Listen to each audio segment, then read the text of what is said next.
What's up, YouTube? My name is Jason, and this is my take. And I'm back as we continue with our list this week.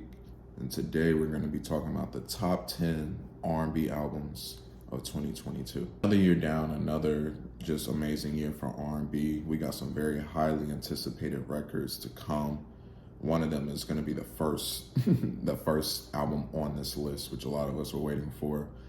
But this was another great year. I didn't have 10 coming into here, so it was definitely hard to chop some of these albums off. But I got a 10 that I like that feels very right to me. How my listening experience was with R&B this year. But before we get into that list, I wanted to mention some honorable mentions that didn't make this list. And those albums are Aaron Ray's Hello Poison, Giveon's Give or Take, Nisha's Don't Say I Didn't Warn You, and the final, which would have been like 11 on this list, and it was very hard to keep off, and that is Raven Lenae's Hypnos. So let's jump right into this top 10 list. And the first on my list of R&B albums of 2022, at number 10, is the new SZA album, SOS. Now, please understand that placement is important for this list, and SZA's album hasn't even been out for 2 weeks now, so there was really no other place that this album could have been on the list. I haven't listened to this album once or twice. Like I've gotten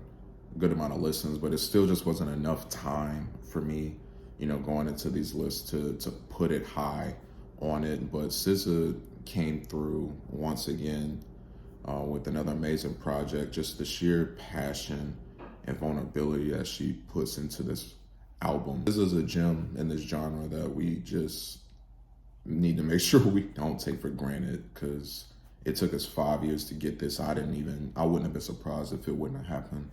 But she came through again, and like I feel like a lot of themes from Control land on here, but I like that it still feels different. Like I'm not finding myself comparing those two albums. It just feels like another piece of the journey for SZA and what she's going through in her love life and just life in general. And so I was amazed once again. It's 20 plus songs, but I'll deal with, like, that's fine because it's been 5 years. Just SZA, don't make it another 5, please. On the list at number 9 is the new Brent Faiyaz album, Wasteland. A part of me hates that toxic people make such good music, but it's so good.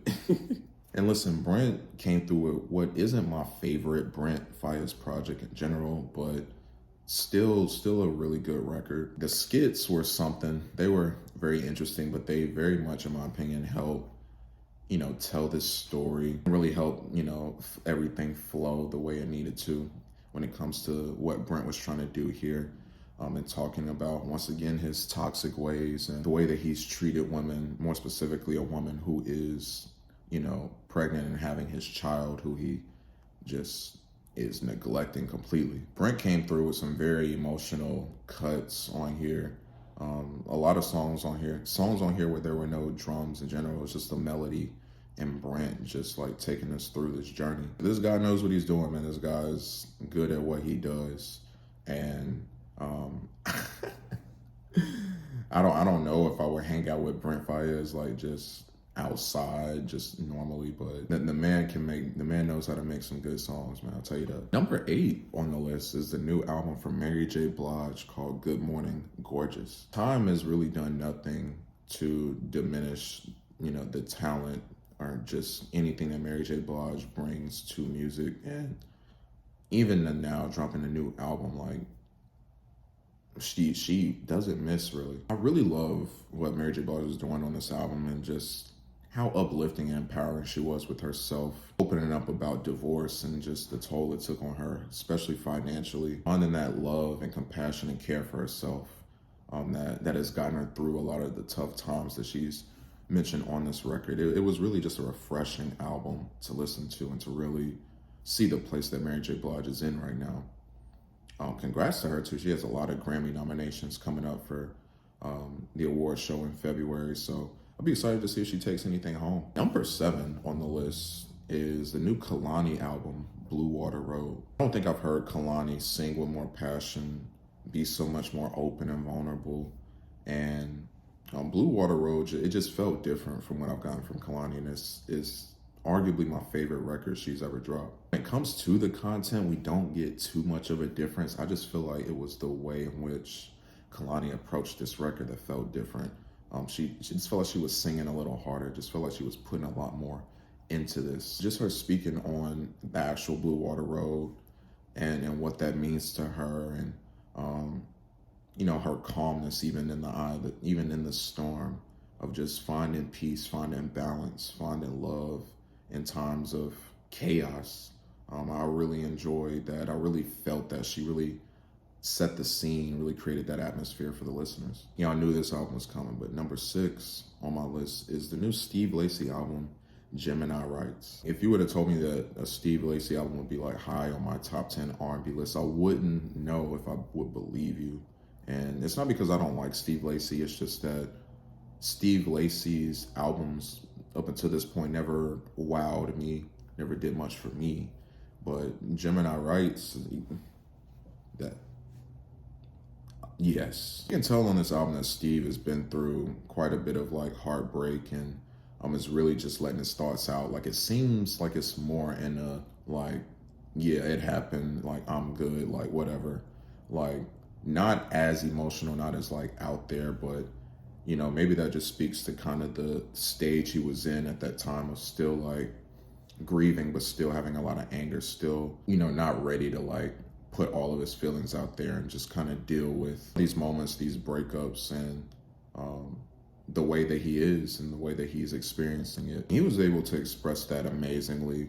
Sunshine with Fouché is just on repeat. Bad Habit, I mean, if you have TikTok, you can't really avoid that song, but another amazing track.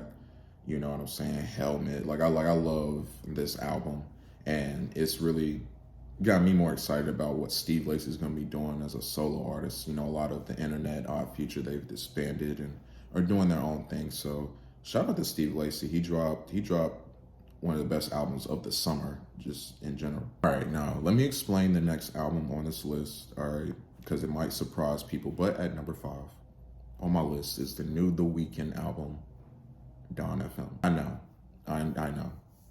Like, this sounds more like a pop record, but I go by what it's classified as on streaming, and on my platform, on Apple Music, this is classified as an R&B soul record.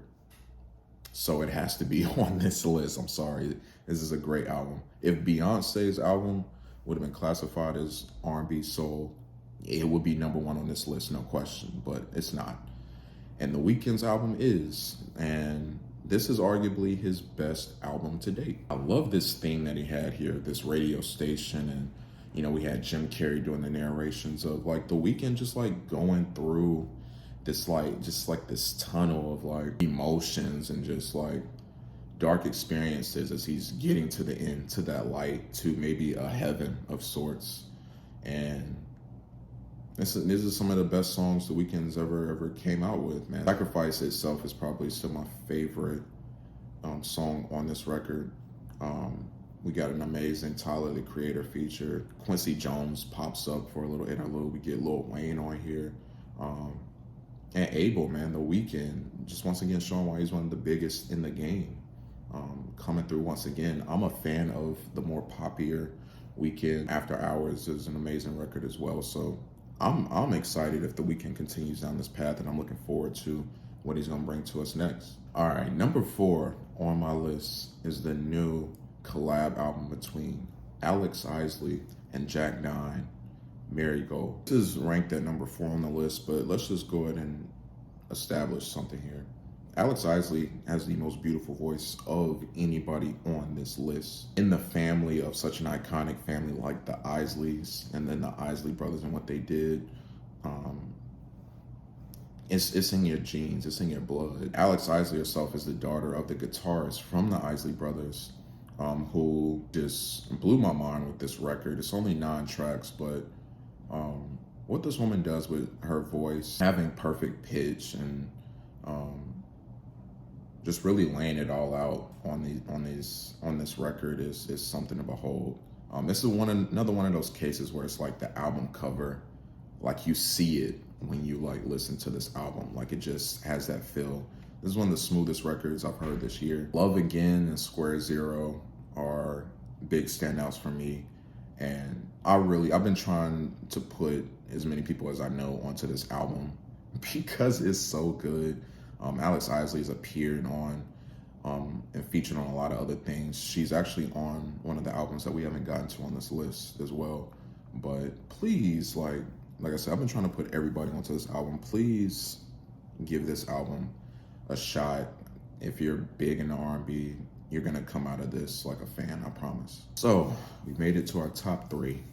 So let's get into it. This is where the list got very tough for me, but I'm confident now. And at number 3, we got the new Ari Lennox album, Age, Sex, Location. I think that Ari Lennox doesn't get the flowers that she truly deserves, and it seems like it took an album like this for that to happen, which disappoints me a little bit, but it's just about time, because this album speaks for itself when it comes to just the greatness of Ari Lennox, from her voice to her content. If you see her in interviews and you see how shy and kind of how reserved she can be, like it makes sense, but you get none of that on this album or any of her music.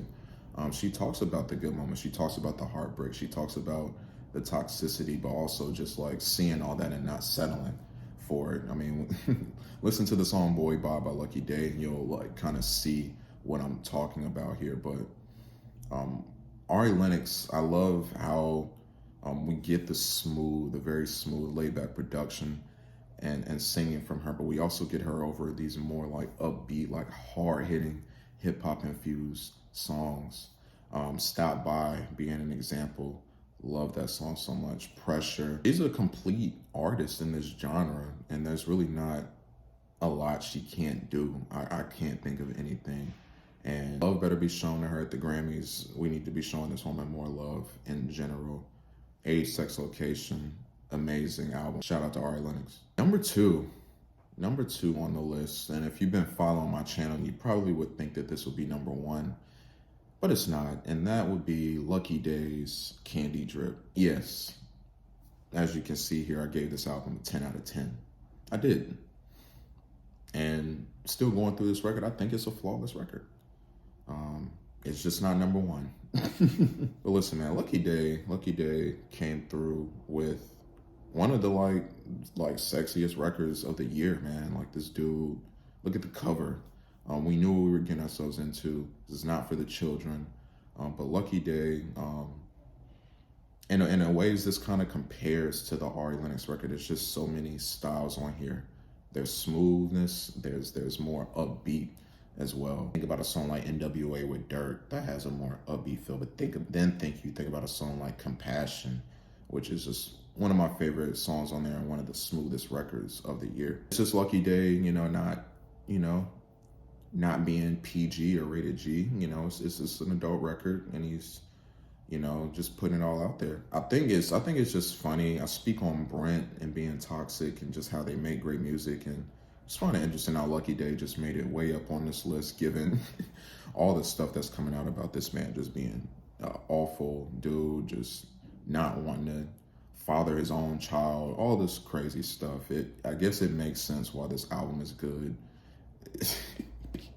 People like that usually tend to make great music for some reason, but like I said, perfect record, but it's not better than the album at number 1. And at number 1, my favorite R&B album of 2022 is Moonchild's Starfruit. Once I started listening to this album, I couldn't stop.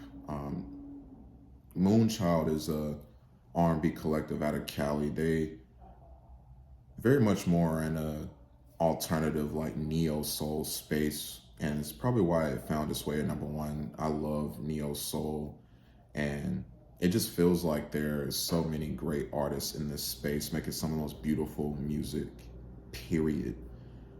This album from start to finish had no skippables, no misses. The lead singer, Amber Navarin, I'm sorry if I pronounced that wrong, we need to be talking about this woman more in her voice and just what it does. This band comes through with the smoothest instrumentals, and we get amazing features from Alex Isley, as I mentioned. She's on this record. We get Layla Hathaway on here. That opener with Layla Hathaway. We get Mumu Fresh on here. We get a Rhapsody feature. It was great to hear Rhapsody, but Moonchild, man, I'm trying to dive more into them because I've never heard an album like this, so good, so flawless. I really don't know what else to say, man. You gotta like listen to this thing for yourself, and trust me when I say that it's memorable. It's soulful. It just is beautiful, man. It's beautiful artistry, beautiful production, and just a beautiful collection of tracks. And like I said, please give them a shot. All right, you won't be disappointed. So guys, those are my top 10 R&B albums of the year 2022. I hope you guys like my list. I hope maybe I'll put you on to some new artists, some new albums. But in the comments, let me know, what were your favorite R&B albums of this year? What did I miss? Is my list bad? Am I tripping? Let me know. Let's have a discussion. But thank you guys so much for tuning in. Tomorrow, we wrapping it up with the top 10 rap albums of the year. I'm excited to share this one with you guys. But thank you for tuning in. Please like and subscribe to the channel. I'm Jason. This has been my take. I'll see you next time.